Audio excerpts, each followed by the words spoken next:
Welcome back, YouTubers, to my channel of an everyday life. I'm an Aspie. My name is AspieAnswersAll. To the newbies who has just landed on my channel for whatever reason it may be, today I have been talking about the intrusive thoughts in the mental health series, and basically with me I'm sharing about mental health awareness versus basically my life stories and journey of my everyday mental illnesses versus my condition of the suspicious syndrome that is masked under these other diagnoses that I have classically shared so much so far. And all further ado, basically also I have been trying to also be a mentor advocate for people that may not have a voice or have spoken their thoughts or what have you of what they go through in life, and maybe hopefully with me as their voice or support network, basically that the place they feel safe and hopefully be trustworthy enough just to come onto my channel and not feel like they're judged or what have you, because as I say many times before that I can't stress enough, we need to feel safe and feel like that we're not going to be misjudged, misread, misinterpreted and the like, so that hopefully that many people will just accept us for who and what we are, as well as accepting our values and morals versus just our own everyday opinions. As I said before, basically at the moment I am almost leading up to the ending stage of my mental health awareness series, which is the intrusive thoughts in some parts, which some of it may not have been covered, but I'm hoping to actually cover some before I really fully finish. But the one that I'm going to address today is basically the treatments for intrusive thoughts, basically, as well as if you're following me from day one, some of these series that I've been doing of these mental health awareness series, as well as just the health ones in general, hopefully they're step by step, easy to follow, hopefully, and easy to just go by step by step, hopefully understanding more in a way of knowing what is what, so that if you feel, like I said many times before, if someone you know of that you love and care about, or even yourself, is showing these classic signs and symptoms of whatever topics I may bring that's close to my heart, basically just to seek professional help and professional advice, and hopefully maybe just to basically feel safe in your own self, especially if you feel that your loved one or whoever is at that stage that they need that professional help. For I don't wish for people to condone anything that will actually risk them to do something not stupid as such, but just something that they may regret later on, if you get me. It's a matter of reaching out to people who we care about as much as we can, hopefully, because as I said before many times before, we don't know how what this person is suffering from, so we shouldn't be judging from a distance of certain things. Be it, for example, the classic one I hear about all the time is about people that maybe look overweight, and that's I'm going to be talking more about my thoughts on that, about people may think that when people are big that they eat too much or what have you, they don't exercise enough, they're not fit enough and all that, but I'll talk about that later. But in all further though, this is going to be all about the treatment for intrusive thoughts, and in this it's going to cover certain, obviously, treatments that are readily available basically to some of this. Some of this could be of use to some of the people that are maybe seeking out certain medical professional help based on these ones I'm going to be introducing, which some of it is going to be based on cognitive behavioural therapy, or CBT for short, as many people may have heard of this or not, but I'll just stress it anyway. Another one is another type of therapy is exposure and responsive prevention therapy versus basically exposure therapy in general. And then in between these pieces, be it cognitive behavioural therapy versus the exposure and responsive prevention therapy, I might have a few steps that may help to understand more into what these therapies and treatments are based on. But in all further ado, hopefully for the ones that has been following my channel from day one, thank you for your support, and thank you for actually just journeying with me regardless what I have been through so far, because obviously at the moment, as I've been away from action in some parts, but that doesn't matter at this point of time. So in all further ado, basically this one's, as I said, treatment for intrusive thoughts. Now we got to remember, in order to stop these thoughts we need to break down into associations and patterns.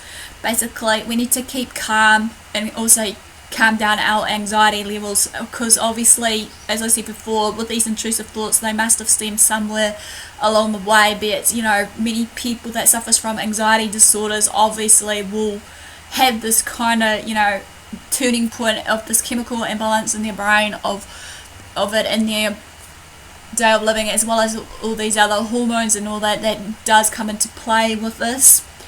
And we need to realize that basically when we need to calm down our anxiety levels, this will help us to accept the thoughts of what they are and how they are. You know, you just got to remember though, some of these intrusive thoughts that do come into mind maybe are just thoughts, just that, as I said so many times before, as I addressed, basically that, you know, it's not basically the thoughts itself, it's how we're going to go about acting upon these thoughts or not, based on our everyday choices, even though they come in and out uninvited and whatnot.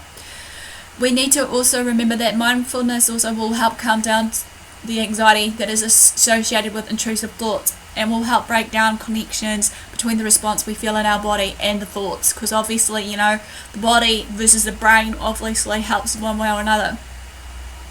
And the most common one, as I said before, as I said earlier in this introduction, cognitive behavioural therapy, or CBT, will also help break down these connections of these anxiety, you know, disorders or anxiety thoughts patterns that is circling in our mind.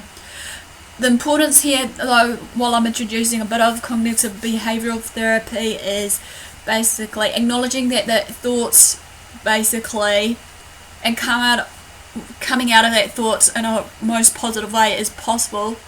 You know, we can talk ourselves out of that thought and go on deeper, that will lead to negative impact and results if we don't, so to speak. So it's all about how we can maintain and control, well, not control the thoughts as such, but just being able to, you know, treat our thoughts in a way like anything.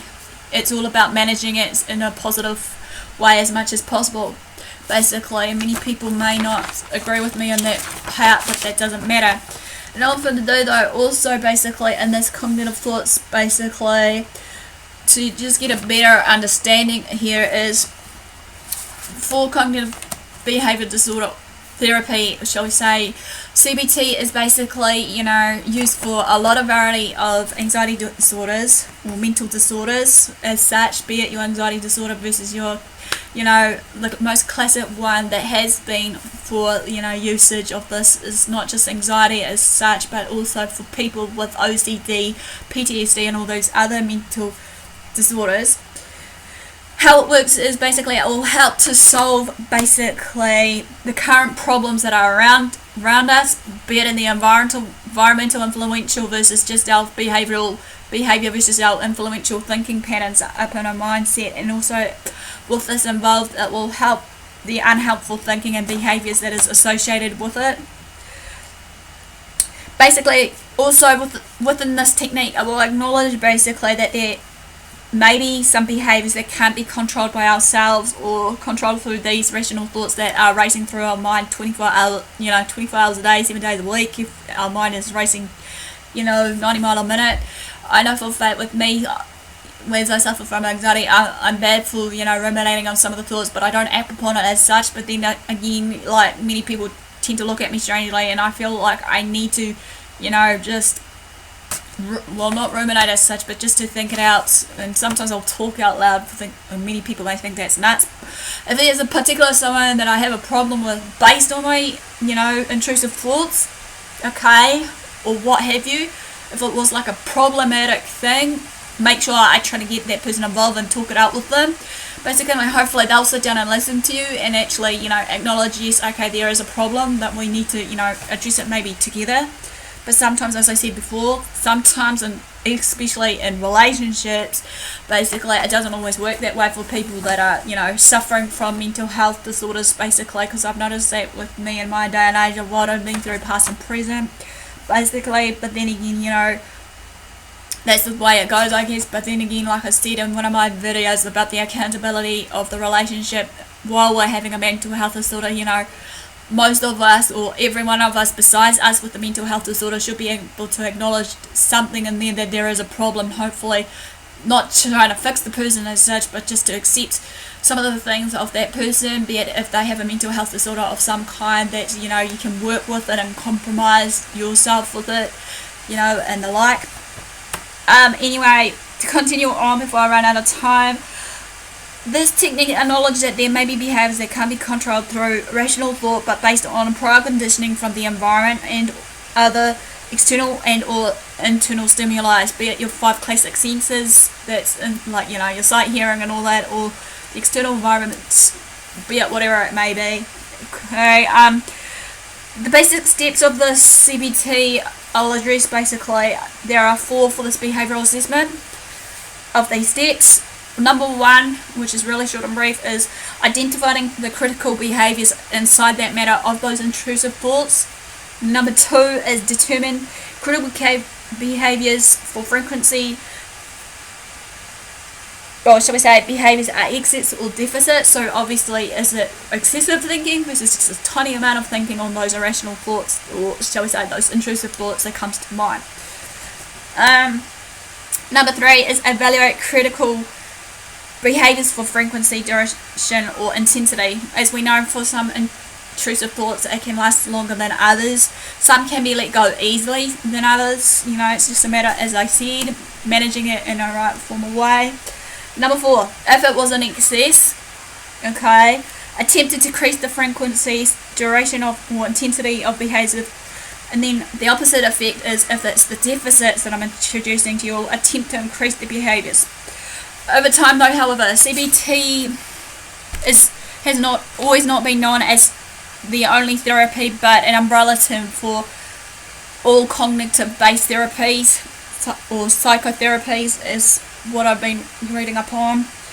Okay, these therapies also include, but not limited to, rational and emotive therapy, cognitive therapy, acceptance and commitment therapy, dialectical behavioural therapy, reality choice therapy, and many more.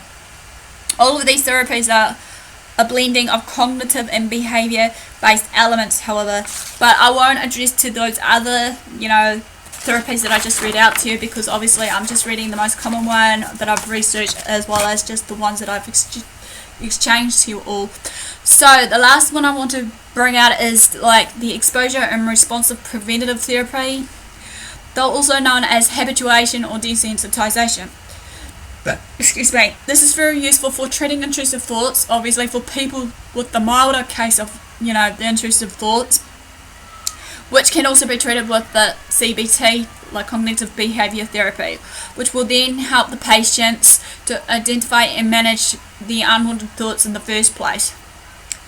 Okay, you may be wanting to know how this works and what it is, so I'll bring it into it. Exposure and responsive prevention therapy. What it is, basically, it's a technique that is used in behaviour therapy to treat anxiety disorders, regardless what it may be. Most common ones are, you know, your panic attacks versus your social phobia versus your classic, you know, OCD versus PTSD and all that like. What it entails though, or involves, basically, it involves the exposure of the patient to the feared object or context without any danger or endangering themselves to the point, in order to overcome that anxiety or their anxiety. There has been numerous of studies, however, that has been demonstrated its effectiveness in treatment of anxiety disorders, as I shared, PTSD and specific phobias. The techniques that is used in exposure therapy, basically, is based on the principle of respondent conditioning, as it's often termed Pavlovian extinction. This one, basically, of exposure therapy has been classically used in this Pavlovian extension of it, especially of this therapy, through animal behaviour techniques that has been brought out, basically, with the dogs versus the cats and every other animal that does behavioural therapy.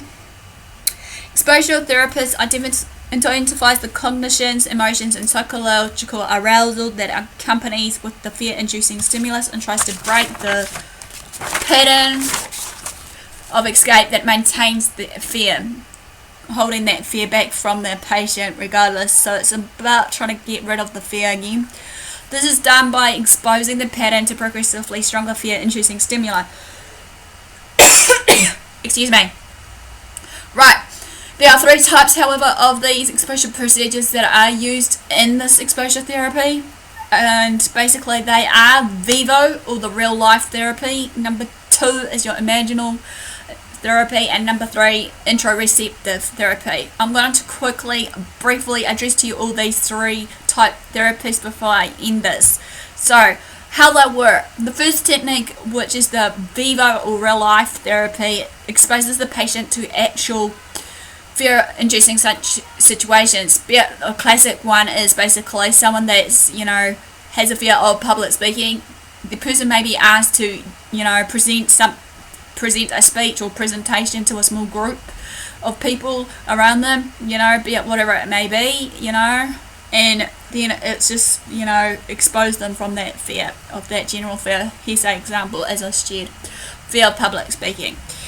Number 2 of the second technique is the imaginal. This works by where the patients are asked to imagine a situation that they're afraid of. It can be any situation that they're afraid of, it can be based on reality, kind of, fears, fear of dying, fear of flying, fear of, fear of certain things like your rats, spiders, snakes. This is useful for people who needs to confront feared thoughts and memories, be it whatever it may be, fear of losing a loved one, fear of basically maybe divorce, fear of, other bits and pieces. Last but not least of the technique, which is the third technique, which is, as I've read out to you guys, is interoceptive, which is basically mainly used more for specific disorders such as people that suffers from PTSD, panic disorders. With this one, however, of this kind of technique, this is used for the patients that is confronted by their feared bodily symptoms, basically, based on that everyday event. For someone from post-traumatic stress disorder, that, like from war veterans or people, like I said, how, PTSD affects people in different realms, be it in war situations, be it people being raped or whatever. How it works basically is that, what I'm meaning here of these confronted by their fear bodily symptoms is basically what I'm saying is, classic examples are the symptoms that comes from the actual, disorder that makes them feel the way they are, basically being exposed with that memory, or shall we say the unwanted memory as such, so that hopefully to that degree that with that bodily symptom that comes with it, be it they're sweating, they're basically, having their heart rate increase versus their shortness of breath, they'll be, panting, gasping for breath to the point, of no return, basically, which, sometimes it can be scary seeing it that way, but that's just life in general. Gotta remember though, we all have bad intrusive thoughts, okay? It's not just for people with anxiety disorders. It can be people without the anxiety disorder. That's the one thing that people need to be aware of. It can affect anyone at any age or stage of life, regardless, of what we go through in our lives as well, because obviously, in this day and age that, with these intrusive thoughts, it can trigger off at any given moment, like I keep saying, unwanted, uninvited, and everything else. It's a matter of also, though, it will trigger from time to time, regardless as well. And it's a matter of to stop thinking these thoughts in the first place, putting a stop to it in the first place when it first starts, so to speak. So it's basically based on how we go about it. It's okay to let them come and go, but like I said before, many people tries to, suppress these memories or unwanted thoughts to the degree where, they think they can control the thoughts, but then again, you got to remember that some thoughts can't be always controlled. It's all about, again, managing these thoughts in the right, positive and healthy way. Got to remember also what you're thinking is not always for real or reality. Basically, like for example, you may be thinking something is going to happen to you. I don't know. Here's say, in the next 2 days, you think you're going to basically, I don't know, lose your job. Sometimes many people, based on these, everyday intrusive thoughts, like I said, it can be triggered off by a fear of something, basically, hence why, attacking it needs to be themed. Just got to remember also, you're just a normal human being, okay? Yes, we make mistakes, basically, and we have these thoughts for a reason. Some of it may, test us to a limit, regardless what it may be, basically, and that, Another way to basically manage your, intrusive thoughts, some may say, some antidepressants versus some other medications out there, your diazepam or what have you, and all these other ones. But I don't always believe in, the medical realm. But then again, it's just my opinion, an uptake of it. We can manage it without those sort of things. There are some drugs that we can actually do better without. So like I said, it's all in the power of the mind, the positive thinking, because obviously the mind can corrupt us or build us up as a powerhouse. So basically what we, let inside that mind will produce outside the mind, be it whatever it may be. Sometimes it can actually result to harmful, dire consequences of whatever we may be thinking. But then again, as I've learnt now, it's all about positive thinking, about how we can go about it with that positive thinking, with the right support network versus with our family and friends versus our work colleagues, versus just basically being able to be supportive of ourselves and help ourselves if we really badly need it, if we do badly get it worse. But how I look at it, another way of it is writing down these intrusive thoughts. And while we're writing down these intrusive thoughts, maybe write down some, positivity about yourself. I am not this intrusive thought, or I'm not a bad person. It's just a thought. I am not going to act upon the thought. Because many people, when they're down and out, including the ones that are, the ones that suffers from depression and everything, I feel that sometimes, many of us will eventually, if we do choose to, we'll just end our life when things get going. And like I said before, many times before, it's about time we shouldn't all suffer in silence. It's all about reaching out to people who we can trust and actually, seek help when we can. That's why I'm here right now sharing my life story, so hopefully everyone else that I know of will actually speak their stories, because, we all go through something similar or to a certain degree of what we go through, no matter what it is. Many people may not understand us to a degree or what have you, but then again, if we don't talk about it, then how is this someone else is going to know about it in your circle, be it your family member, be it your friend, be it whoever. Like, we know we're not mind readers. We need to connect and be able to maintain a healthy relationship between everybody, and hopefully that, no matter what, that they can respect us like we're trying to respect them. It's like I keep saying, like my book verse is just like what I've been sharing in my series so far based on relationships. It's all about give and take. It's all about, if we're committed enough to continue our relationship, if we were suffering from a mental health disorder, would that other person be able to still support us? Because at the end of the day, we shouldn't solely rely on them for support, though. We need to stand on our own 2 feet sometime and actually say to ourselves, we can do this, we can overcome everything. Like I said in my Overcoming Depression, if you haven't seen that, of the tips and advice there, I do recommend that, as well as some other videos that I've done for tips and advice along the way. So if you want to know more, basically comment below, private message me of what I'm on about. If you want support, because I can gladly do this for you all, because I'm here to, like I said, support mental advocate and actually, do what I can for others that are like me, or not just like me, but outside the autistic community versus, the mental health community, as well as further afield. Basically, another one is, while we're at it though, as I said before, is building up with that positivity. I am better than my, mental health disorder, be it whatever it is. I am beautiful, I may not be understood by many, but I'm sure that there are some that will understand me. Just bringing up some positive thoughts, patterns inside of you. Because as we know with this, though, however, that we need to know who's going to be there for the long haul, because obviously, when something gets really bad for us, not many people are fully committed in relationships, which is a sad reality.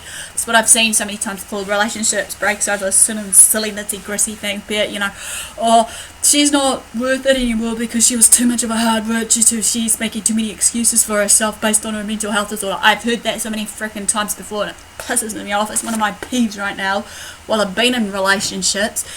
And well, I'm sorry if you think I'm making excuses. I'm just trying to explain to you how I work and manage my, mental health disorders regardless what it is. It's fine by you just going happy as Larry, not telling me every damn thing that's going under the sun, and I have to just bloody assume / mind read whatever's going on with you, and then you keep telling me, no, it's not what I'm thinking at that time. Well, hello, it's about time I feel when I'm in relationships, I know basically this current one maybe growl at me, but it's about time I need to open up and be real and actually, be transparent about it, going deep into our feelings and emotions, how we really feel and stuff, regardless if we're depressed and stuff, because at the end of the day,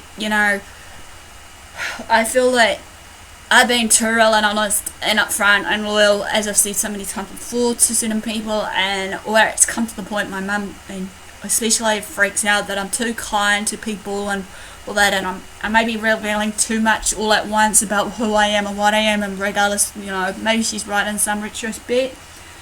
But how's this people going to know about me? I don't want to be wrapped up in cotton wool too much. I need to speak my mind, and hopefully with that speaking on my mind concept, I know there will be dire consequences that I might likely to be, slapped down by people thinking that, like I said in my book, that people may be higher and mightier than me and may do better than me. But then again, who am I to judge? Because obviously at the end of the day, I've got a few pet peeves that really gets to me, especially that classic example I just said. Basically, many people may think I'm using this as an excuse right now of my mental health disorders versus, my Asperger's syndrome and all that comes under these umbrella of these other diagnoses, that I've shared just briefly. And it just hurts me to the point that, well, if you're saying you're willing enough to actually sit by me or stand by me and listen to my problems and stuff, maybe you should do the same retrospect back to me. I'm not asking for much, as I said so many times before.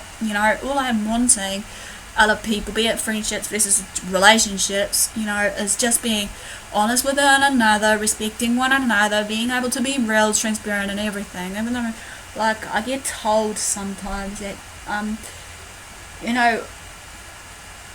despite what I've been through, I'm holding my head high with integrity and dignity, well, not pride as such, but just being blessed that I'm alive and well. But enough of my rambling, guys. Give me the like for thumbs up for support basically on this video and other ones. That shows that you're hopefully engaging with me. Comment below, as I said, if there's anything that you feel that it should be addressed on this one of these behavioural therapies or what have you, of what I've, or shall we say the techniques that you feel that should have been addressed. If so, humbly apologise, because like I said, I was hoping to try and make everything short and brief with every series I can think of these intrusive thoughts and more. Feel free to follow me on Twitter and Facebook. Basically, also I've got an Instagram, which I'm hoping, as I said to someone, that I'm trying to still figure out how this works. Basically, about, as you guys know, about my book. If I should put that up there for you guys to look at, let me know in the comments if you are interested in seeing that, or even just private message me on Facebook and whatnot, just to give me the heads up that you watched this video, sort of thing, so I know where I can go from. Basically, also feel free to basically, subscribe to my channel if you haven't done so, for daily, weekly vlogs. Also, maybe, share these videos to family and friends, basically, or also if you're a lecturer or whatever you may be, you feel that would be of value and used to maybe, education purposes, to share around to students, because like I said, I want to be the kind of person that will remove the stigma and stereotyping of different mental health disorders, even though someone said I have already done so by reaching that aim. So I'm all about, as I said, supporting and advocating. So no further ado, guys, thanks for watching. Basically, thanks for your support so far. Do what you love what you do. Until next time, have a great day, and I'll see you later.